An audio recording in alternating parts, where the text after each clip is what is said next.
Já, ég geri sérst post á Instagram með þessa ristuspekling sem var svona ákallið á mér fyrst og þar var ég með svona ítarlega lýsingu á þessu, hvernig þetta er, til þess að sýna bara svona, þetta er ekkert mál. Þegar ég hafði þeir svona inn á bara svona stofu. Það sem var til þess að ég fór svona að hugsa þetta, pæli þessi, var að það fór svona nákominn úr ristilkrabbameini og hefði kannski átt að tekka þið fyrr, var með einkenni. Við höfum ekki að vera svona latir við þetta. Við bara drífa okkur. Tilega bara, deilið þessu okkur. Svo mætti að drífa sér í tjekk. Það er ekki mikið vant.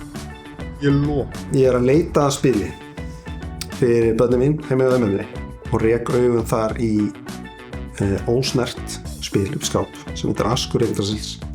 Fyrsta og eina íslenska spunaspilið sem hefur nokkuð tíma verið gefið út.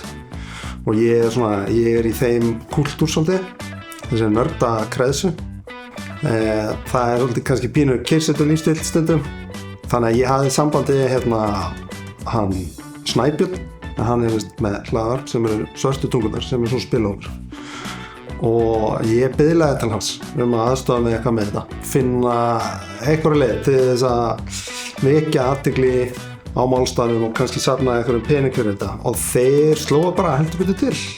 Þannig þetta er þessi uppboð á Basta þar sem við ætlum að þetta er boðið upp þessi dýrgripur og þeir hafa komið þessi í kring hérna í svörtutungunum og svo eru upplýsingar líka inn á hjá Krabbameinsfélaginu inn á krabb.is þar sem er hægt að komast inn á þetta allt.